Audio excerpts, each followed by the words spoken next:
Want to thank everybody for getting on here today. Excited to hear from Ben.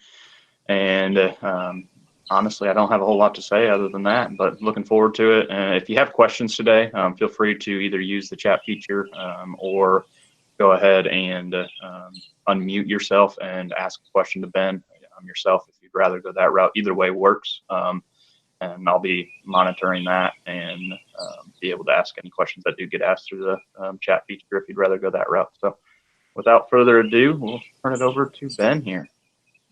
Well, thanks, guys. I really do appreciate you spending time this morning. I'm actually outside. For those who have kids, we are at school at home right now, so there's minor chaos inside. But here's my hope out of this kind of presentation is I hope that you can take something out of this and directly apply it to your teaching and your philosophy. And I'm going to use a PowerPoint here so you don't have to look at me this whole time.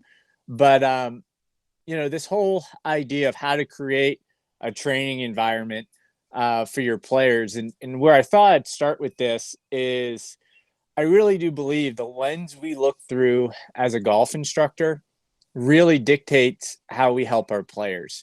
I made the comment before that I think the deficiencies of ourselves as players is where we usually start with our students. I think we usually look through how we played, and that shaped us as teachers. And so I kind of see it as these two big camps right now in the golf world.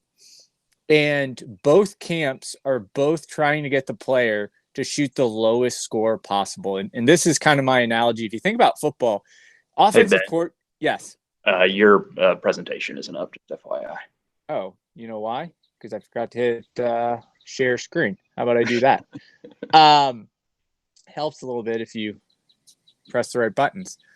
So we got these two big camps, right, in the golf world. And it's like two offensive coordinators in football.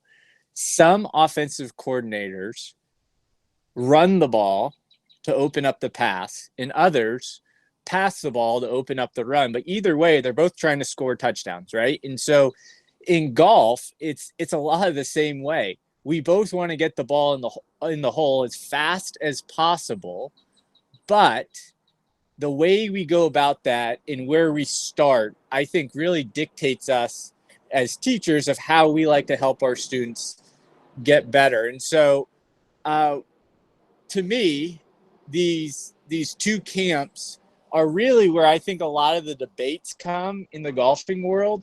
Is a lot of times you have two people arguing and they're not even arguing the same thing. But I'll also say this, that we've never seen extremes work in sports, right? We've never, in the last 30 years in football, there hasn't been a football team to run the Paul Johnson triple option and win a national championship. And at the same point, we've yet to see anyone run the pure air raid and throw the ball 95% and win a championship. So there's always balance. We always sit somewhere, I think, between two extremes in this world. And so I just want you to know that I come from the control lens. That's where I come through. I probably lean more towards that. And so everything I do is through the three predictables of I want to have a predictable start with a predictable curve that goes a predictable distance. And so every time I do a drill or make a swing change, it's through the lens of how do I make one of these three predictables better.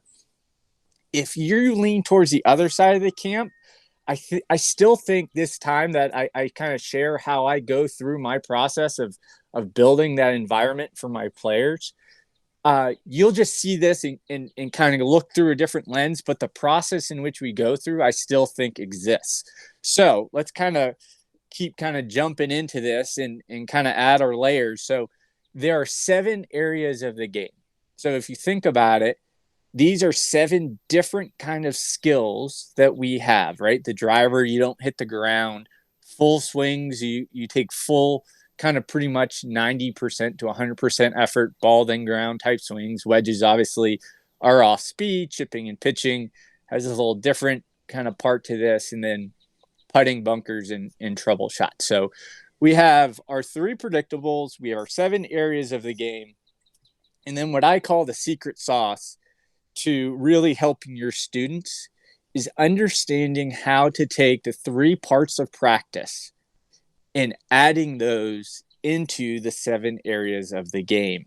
And so most of us, I would say, who teach on a regular basis, a lot of what we do is technique and mechanics. And that's good. That helps a lot of our players. I also think there's a good number of us out there who will tend ourselves more to the awareness side. We'll dive a little bit deeper into that, what that means. And then there's the compete side. So here are my kind of extreme examples of teachers who do this, and I think sometimes get a little one-dimensional. So my mentor was Mike Bender, and I think Mike Bender might be the best teacher out there to help player with mechanics. I think he can change a player's mechanics faster than anybody I've ever seen. But sometimes I think he forgets about the awareness piece. And then there's people who are experts in the awareness piece. Like I think of the ladies at Vision 54. They are experts at awareness. They'll even tell you they don't deal with mechanics. And then there's the compete side. I always say that's kind of like your classic college golf, right? Like, and even in the college golf world, there's an extreme side to that, and that's like the University of Georgia. So anyone who knows college golf, the University of Georgia, all they do is compete. Every type of practice they do is a competition. Right, wrong, or indifferent, that's what they do. So what kind of ties these 3 things together? What ties our predictables? What ties our areas of the game with our parts of practice? And to me, it's our standards and benchmarks. And so this is where I think the lens you look through really changes things, because when you think about it, the lens that you look through is how you look through a stat. Let me give you this example. I think everyone would say improving your strokes gained driving is a good thing. Everyone says, yes, we're all for that. One teacher might look at this and say, well, if we can hit the same amount of fairways, but get you to hit it 10 yards further, we will gain X amount of strokes gained driving.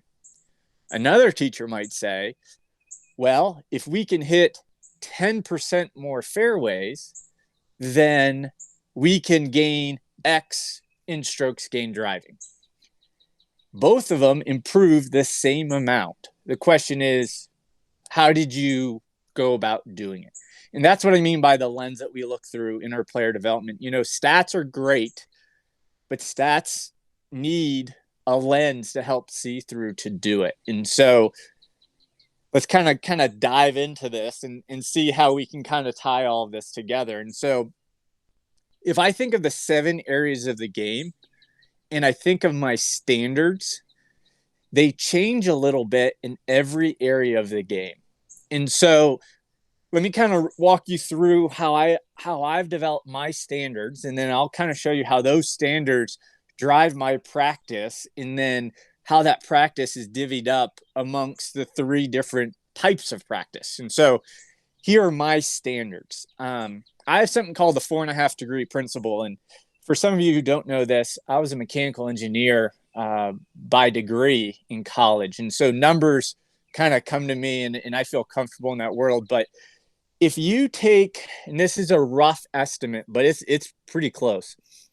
If you take 4.5 degrees and you take the tangent of that number and multiply it by the amount of yards you have, so let's say like a driver, then what you would find is an area or a zone that I would deem to be acceptable. And what's interesting, that zone typically mirrors what the tour proximity is for that yardage. So, you know, a 275 yard drive, take the tangent of 4.5, multiply it by 275, you get about 20 yards. So to me, a driver zone is 20 yards.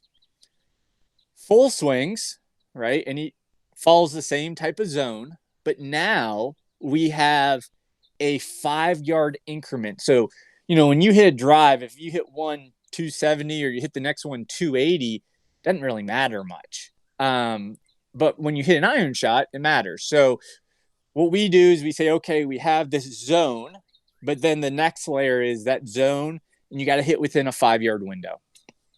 With wedges, our standard is what I call launch and gunpowder.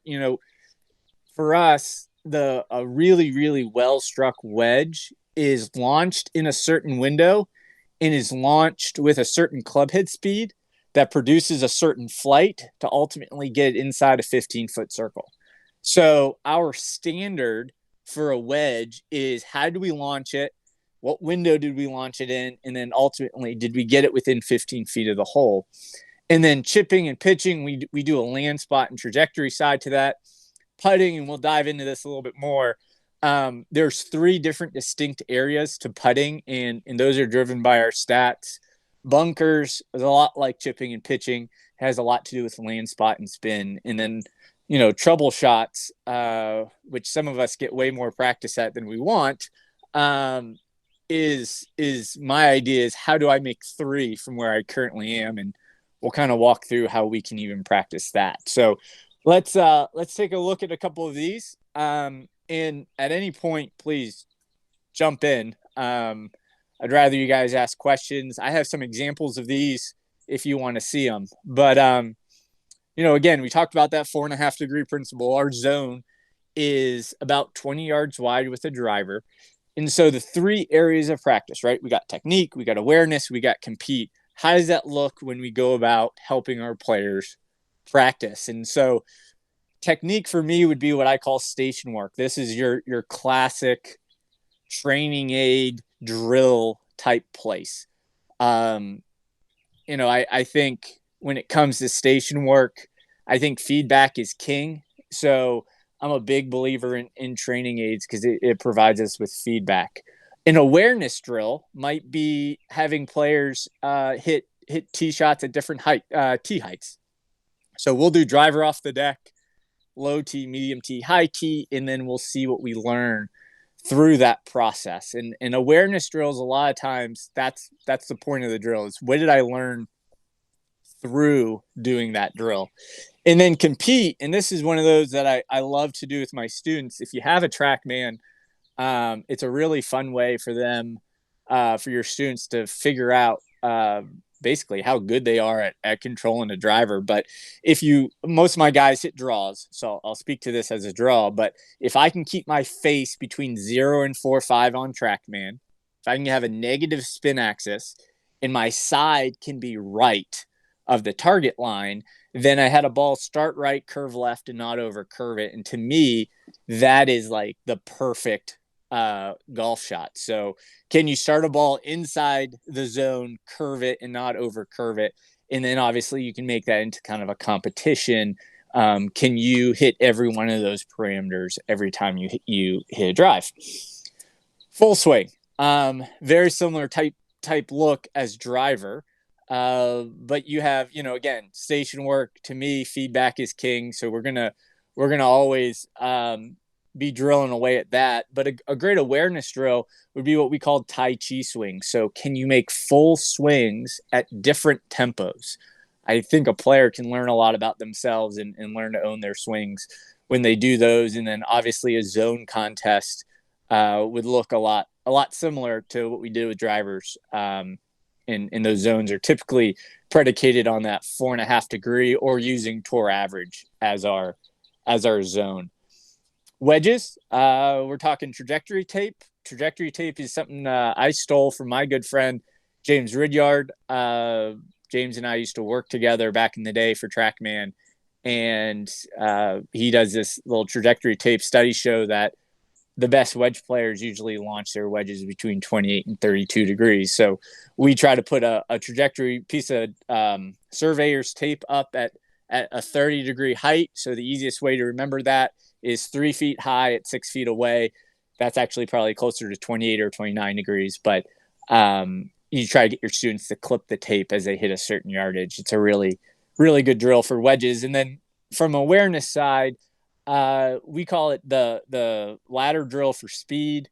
really what it is can you control your club head speed and predict within 2 mile or plus or minus 1 mile per hour, but work it up in 2 mile per hour increments. So can you hit one at 60 miles per hour, 62, 64, 66? It's a great drill if you have a TrackMan you can use. And then, we do a various amount of games. One of them being what we call 3 ball, where we purposely hit a ball a little short, a little long, and try to hit it, and then see how close we can put all 3 of those balls in that area. Chipping and pitching. This is again technique. For me, I'm a big left hand only chipper. I think if you can learn to control it with your left hand, then it's way easier when you have 2. Awareness for chipping would be, one of those drills where you stay in the same spot and you try to hit a low, medium, and high shot with the same club. Or you might stay in the same spot and hit 3 different clubs. So again, a lot of awareness drills for chipping and pitching will be, how do you evaluate what you have and basically have a library of shots that you have at your disposal. And then for me, I do a drill called shag bag drill for competing. This would be more of a self-compete type drill where, every club that ends up inside a club length, you put to the side and you go until your entire shag bag is inside a club length. Bunkers, again, a lot like chipping and pitching. For me, a technique drill for chipping and for bunkers would be the old Sevi drill. Can you hit bunker shots with just a 3-iron? I think it's just a great drill. Really teaches players how to manipulate the loft of the club. Awareness would be kind of working the edges of the bunker. Very rarely we're in the middle of a bunker. So, what is it like to have an uneven lie? And then a landing spot drill, which I think we've all seen, the classic ladder drill. How good can you be at landing it in a certain spot over and over again? Trouble shots. To me, this is worked on really well by high school boys, but a lot of us forget to do it at different times in our lives. I will say, if you teach a lot of junior girls, you're going to have to teach them how to do this. They don't instinctively work on these things, but how do you curve it a lot? The Sevi drill is something as simple as going into the woods and dropping balls and telling players, how do you get out? And then if you're on the golf course, playing worse ball, a lot of times will really challenge players on what to do with trouble shots. So let's dive in a little bit to putting and again, using standards. The PGA Tour, right? 7 feet, 10 inches is where the average player makes or miss 50% of the time. So I kind of round up to 8 feet. Anything inside of 8 feet, PGA Tour statistics would say is a realistic expectation to make the putt. So our standard for putts inside of 8 feet are makes, because it's a realistic standard. The gate drill is something that's I think you see a lot out on tour right now. A lot of players trying to see how good they can get at their start lines. The hammer drill would be that kind of drill where you put a tee in the back of the cup and you try to drip it over the front edge, and then you try to hit that tee in the back. And so a little bit of speed awareness on those short putts. And then the tornado drill, that's a 1, 2, 3, 4, 5, 6, 7 foot in a row. Can you make them all to finish your type practice? But for me, putting inside of 8 feet, that's a make or miss situation, because PGA Tour standards or statistics tell us that. For putting from 8 to 30 feet, the PGA Tour players will miss more than they make. So it is not a realistic expectation. Obviously, we want to make every putt between 8 and 30 feet, but it's not a realistic expectation. And so what is realistic? Well, my standard for my players is anything at but no more than 2 feet past the hole. And so there's various ways you can go about practicing that. And I showed some examples there, but when I have a putt, say from 15 feet, I deem a good putt. Did I hit it at but no more than 2 feet past the hole on my intended line? If I do those things, then I've hit a good putt. Outside of 30 feet, PGA Tour players average 2.0 strokes from 30 feet. So anything outside of 30 feet, they will probably 3-putt more than they 1-putt. So if you can 2-putt every time from outside 30 feet, then you're better than a tour player. So I use the standard of a 3-foot circle. I actually don't care if a person has a 40-footer and they leave it a foot short. I'm okay with that because that means you've two putted and you have, in a sense, picked up strokes on the field through that. So my standards, again, change just like they change with a 9-iron in a wedge in a driver. The same is true for me in putting. So I have these three specific areas. So we have, again, we had our predictables, right? How do I help a player start the ball where they want to start it, curve it the way they want to curve it, hitting it a desired distance? And I have these 7 different areas of the game, and then I have to go and practice those. And there's multiple ways to practice, and we talked about that. And so, how do I apply, right, the secret sauce? How do I help my students see how to budget their time? Because again, nothing in extremes work in golf or life. So how do we balance that out? And so this is kind of my template. Obviously, this is going to get adjusted depending if the player is in a tournament season of their year, or maybe they're in a more skill development season of their year. But this is kind of my starting point to the 7 areas. And I think a couple things to take notice here is I'm competing approximately the same amount of time in every area of my game. So I'm always taking 20 to 30% of my time in competing. I think we sometimes forget, because we're competitive people as teachers, that we just expect other people to compete on their own without having to be told. But making sure that they spend, if they spend a half hour, do they spend 5 to 10 minutes at the end of their practice competing? Because they're going to need to do that on the golf course. Another thing to maybe take note is I am way more technical driven, mechanics driven, the further I am away from the hole. So driver is pretty much mechanics. Can I get the face spin and finish to be right? Can I start a ball where I want to start it, curve it the way I want to curve it? That's driver to me. It's a little bit like Brooks Koepka says. It's a little bit like gorilla ball. See ball, hit ball. There's not a lot of specialty going on with driver. But then obviously the closer we get, it's way more about awareness, touch, feel, adapting to the situation. And really what this whole system's about, right, is providing our players with the ability to hit a one-off situation, and be able to adapt to what they have in front of you. We play this unique sport where we don't practice on the field of play. It was interesting. I can go down some rabbit holes here, so I'll try to keep my story short. But just recently, they aired that famous NBA Game 6 where Ray Allen hit the 3 in the corner to extend the playoffs, and then LeBron went on to win his championship. But Ray Allen picked a ball up, 2 seconds left, one dribble, corner 3, and the Heat won. And what was interesting about that is they've interviewed some players after, and they said, were you surprised that Ray Allen made that 3? And every one of them said no. And everyone had the same story. They said, you don't understand. We've seen Ray Allen hit that shot 1,000 times. And, most people ask the question, oh, you mean you've seen him hit big shots in practice? They're like, no, literally, he does a drill where he picks a ball up in the corner, one step, pull back, corner 3. And so I say that because we don't get that luxury in golf. And so really what we're trying to do is equip our players with the necessary skills and the necessary decision trees, right, to best perform. And so this is my way of doing it, is breaking golf into these 7 areas and then having a common theme throughout my every aspect of the game.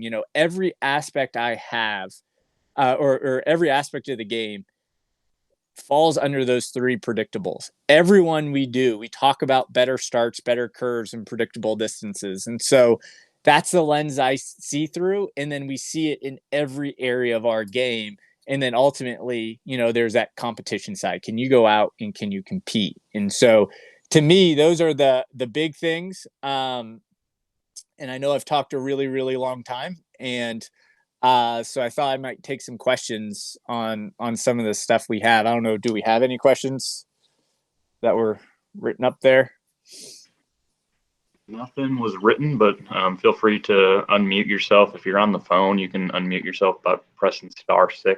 Otherwise, I'm just tapping your screen and unmute yourself if you have any questions for Ben here.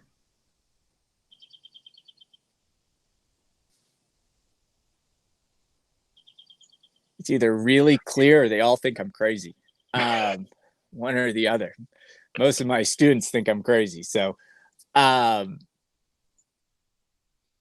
I'll let you guys think on that for a second. What I will do, Joe asked what are some drills you can use to teach massive curves. Good question. So I have a few pictures here. Oops, I got to go back to this broadcast. I clicked the wrong button. Sorry. Start screen, start broadcast. All right, I am getting there. So here is how I did it. One of the things we did in practice is create a little bar system here. So those are 2 cones and some sticks and noodles going up. And then what we would do is we would let's see if I can make this work quicker. Is we would do some curving in and around. So this was the cut. There's actually a flag off to the right where they had to hit through this little area. So there's a little trajectory to control, a little start line control, and then this would be the draw. We're going to the same target. Apparently I had these in slow-mo and I didn't know that. But I would say first just helping students see if they can do it.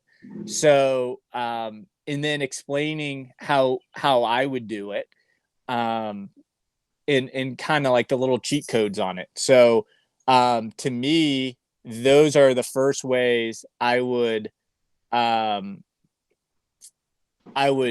teach big curves is provide them those situations. I'm also pretty fortunate on the corner of my range. I'm not too far away from the woods.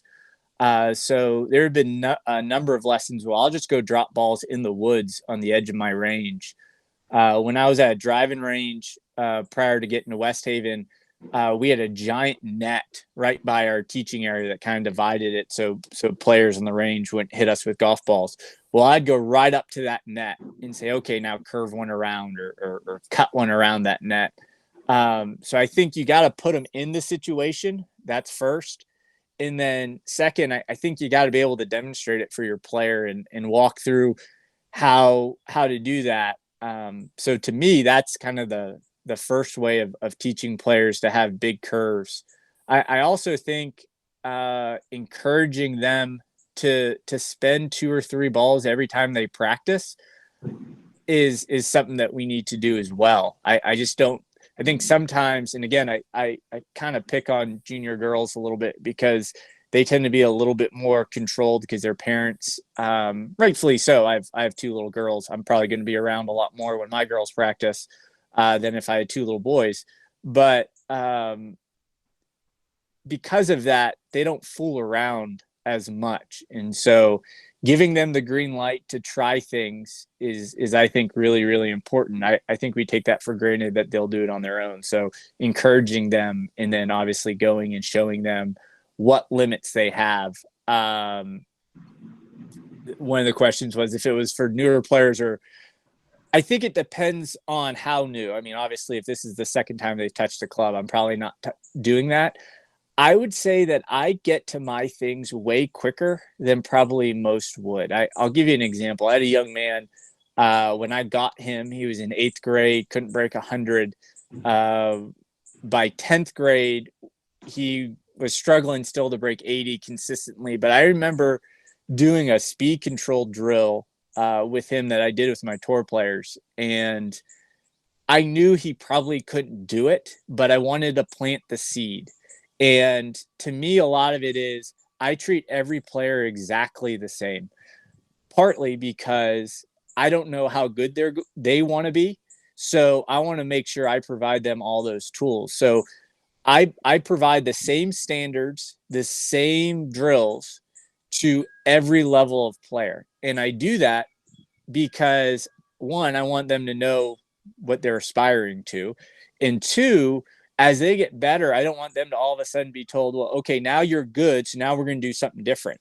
I want them to get really, really good at something and have many years of experience getting good at that. So to me, I treat everybody the same. I actually just don't think I'm smart enough to treat people differently. So I treat everybody the same. I give everybody the same standards.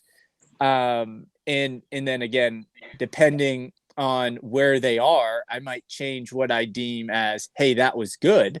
But it doesn't matter if you're a beginner golfer with me. We're still going to start the ball inside our zone, curve it inside our zone, and try not to over curve it.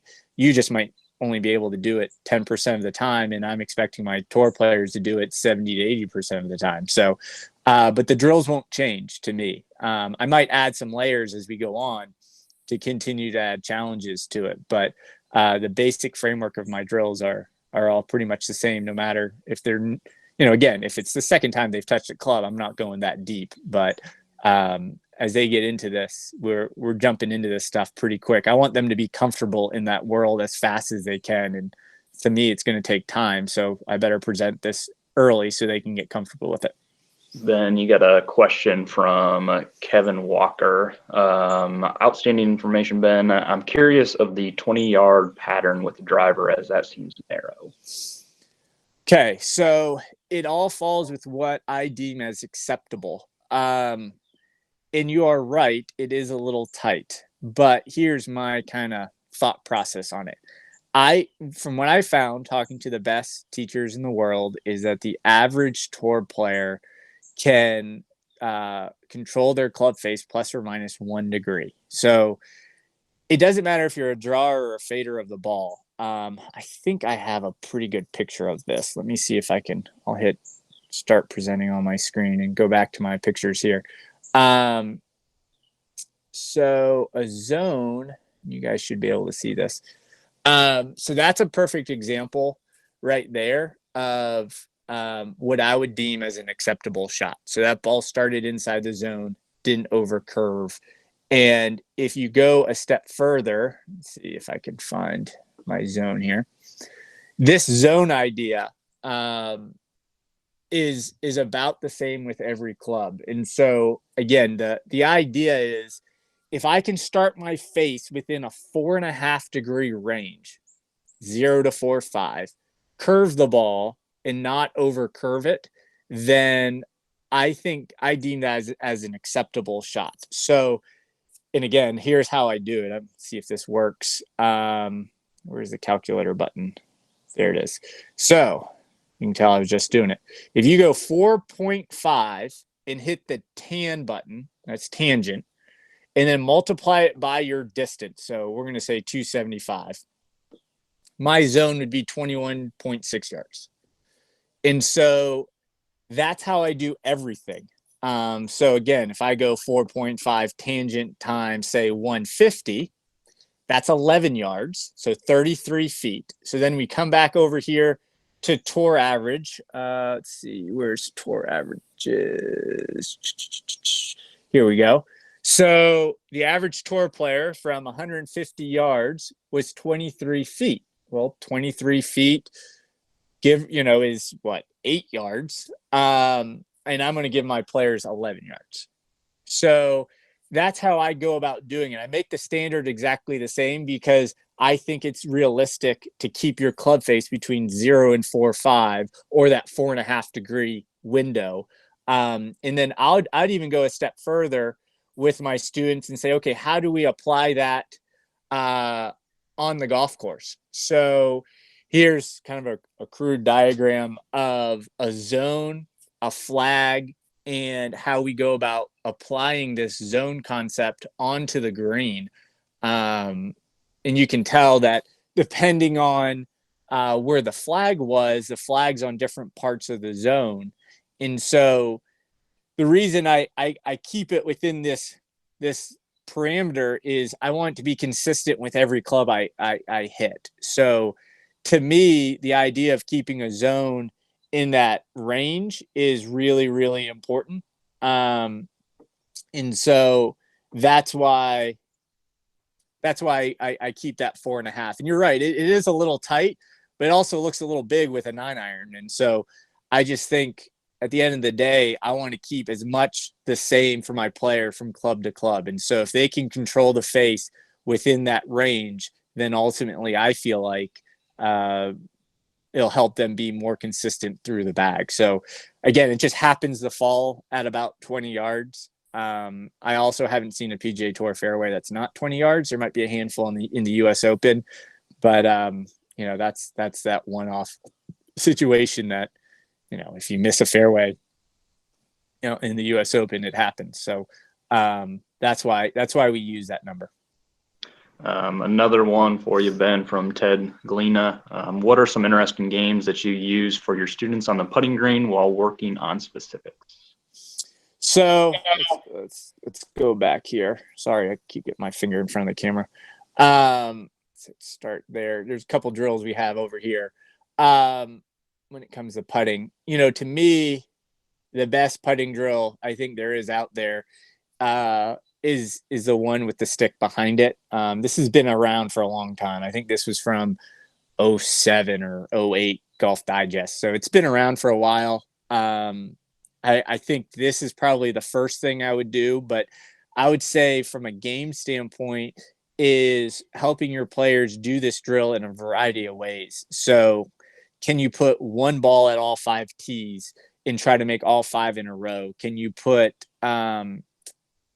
take 2 balls at a time, and if you miss, you have to go forward, but if you make, you go back?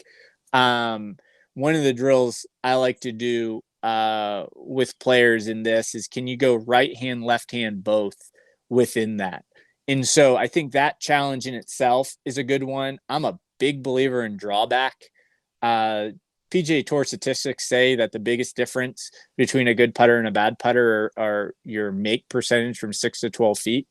So that's that tweener range of make versus acceptable, like, hey, you just hit it with good speed. So that 6 to 12 foot range, I think drawback is a great game.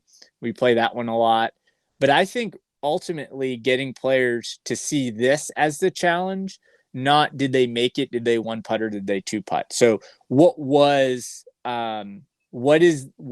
they going to hold themselves accountable to, and can they compete to that standard on a regular basis? And so taking away results and taking away more of the process, and then that process is supported by the way you practice. And so, if this is the way you practice when you step up to a 15-footer on the golf course, then you can imagine your little zone, and can you make it in that little zone? Not did I shoot 67 today, or did I shoot 74? So ultimately, I think if you do all these things, you will probably more likely shoot 67 as well, if that makes sense. We got any other questions before I jump into some of this online FaceTime stuff? All that I had.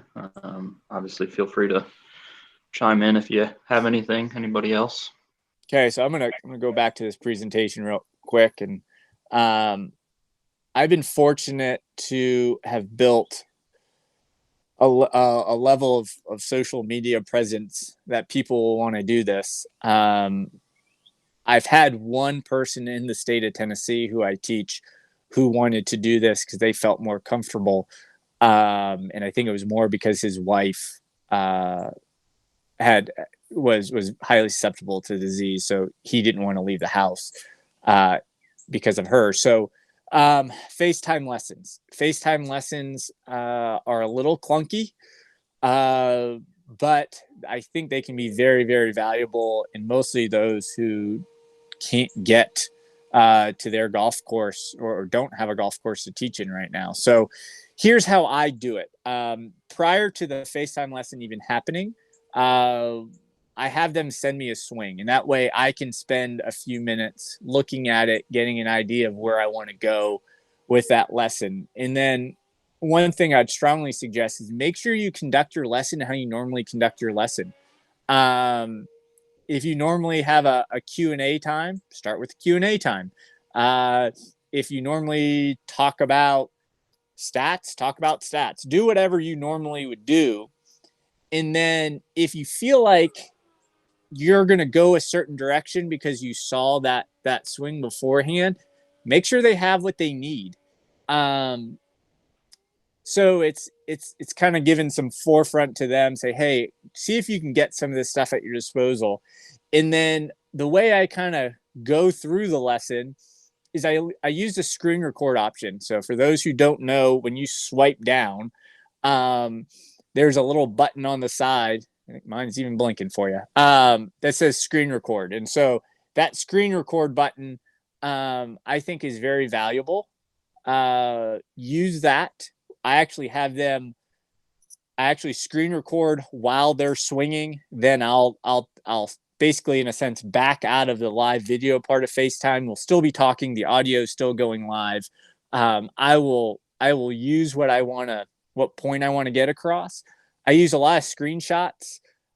Personally, I find hitting the little buttons on the side annoying. That's why I have this little dot here. When you hit that dot, there's screenshot can pop up. So that's why my little dot's always on my phone, because I find that I kept cutting off calls, and I'll turn my phone off. I'm not the best at pressing the two buttons at the same time. And so when I do screenshots, I always use that button. It makes it a little bit easier.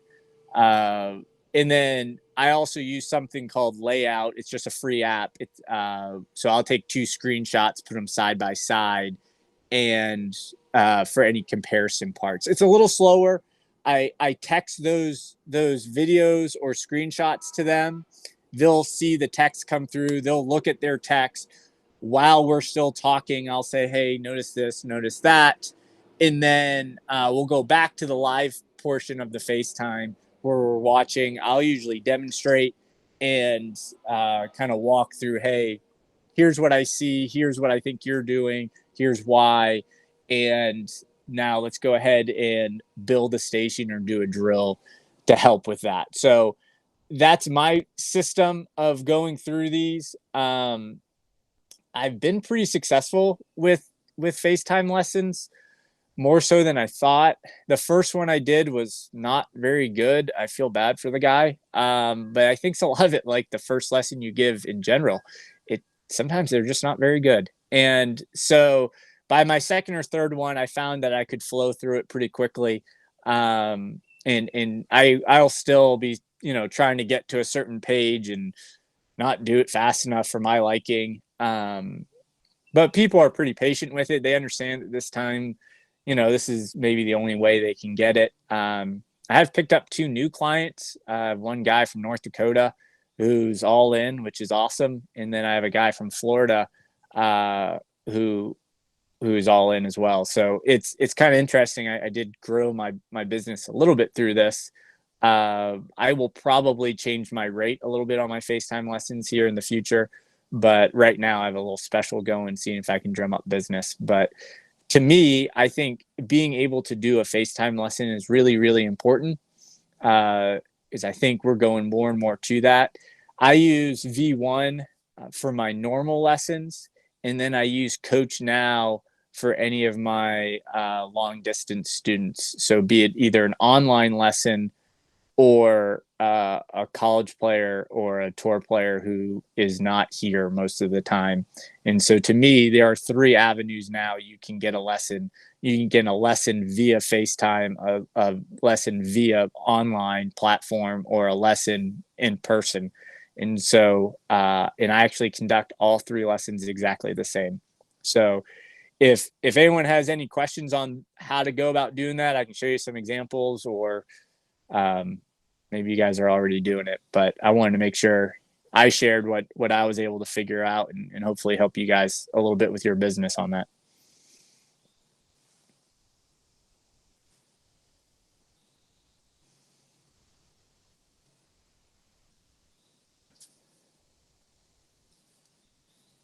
We got any more questions, guys?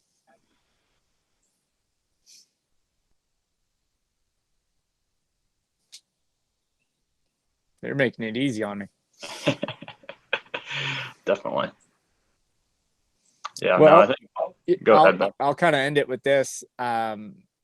I'm always available. So if you had to marinate on any of this and come back and you want to tell me why I'm wrong, I would love to kind of talk to you on that. So my cell phone's on my social media, my email's out there, my website, however you want to get a hold of me. Call me. I'm maybe a little old school in that. I still like to talk to people than to text. So if you want, you have my cell phone. Give me a call. I'd love to talk through if you have some questions or want to incorporate or ask, even say, hey, I like this idea. This is kind of what I do. How would you, maybe add some layers to that? Let me know. I'm always free. I'm always available. And, I like talking golf. So I appreciate you guys spending some time today doing that. Ben, we did just have a question come through from Mark. Yep. Where did you get the curveball range alignment aids from? Home Depot. So I feel like I should be in the off the contractor's side when it comes to building and getting stuff. So I think I keep them in business sometimes. But I think those specifically were tomato plant stakes, like those big green tomato stake plants. Stakes. I actually bought a mallet too there. And then the black covering was for pipes. So just the foam insulation to cover pipes. And then the connection across the top, I think I just zip tied those with a string. I would recommend that because that pole will break as soon as it gets hit. So I took a string across, but I put some foam on it to make it defined a little bit easier to see. And that's how we went about building that. So I just put it together with kind of random items. But I know for our kids, we did that actually at a college practice. And the reason we did it is we found that our kids didn't understand the effect of big curves and distances they hit. So doing it with TrackMan or doing it with, defined targets on the range, I think is really, really important. I know there's a question that just popped up on wedges. Yep. Is there much variance with distance? So yeah, I stole the surveyor's tape idea. So I think that's what we all do, right? We just steal people's ideas. So I define wedges in two different areas. So shots inside of 40 yards. The only way I feel like you can stop those balls are with trajectory. So those are all going to be launched over that tape number. So those launch numbers will be much, much higher. From 60 yards and out, those you can stop via spin. If you can stop a ball because of spin, then you want to launch it at that 28 to 32 degree window, or take the average and say 30 degrees. So 40 to 60 yards is no man's land. Because you can't hit it hard enough to spin it enough. At the same point, it's really hard to consistently bring a ball in at that height and gauge distance. So to me, 40 to 60 yards is kind of the death zone for most wedge players, or good wedge players. But yeah, inside 40 yards, we're going to be hitting much higher launches. That's all going to be more of a higher shot, and then the 60 and more wedges are going to be in that 30 degree window using spin. So one of the trademarks of my students is hitting low wedges, but then also educating them. We talk about awareness drills. We'll do a high-low drill as well with our wedge blocks, where we get really good at launching it in that window. And then one day at practice, I'll go, okay, now you got to hit a high wedge and a low wedge to every block, which would mean we're now kind of stepping out of that and being able to adjust on the fly. Because, maybe you're coming out of the rough, or maybe there's a tree, or there's a severe slope to the green that if you bring it in low, you're going to rip it back too much. So I would make sure that the standard of the trajectory tape, that's kind of the go-to, but then also equipping your players with some awareness of how to manipulate that if need be, so they don't feel like they're handcuffed by only having one shot.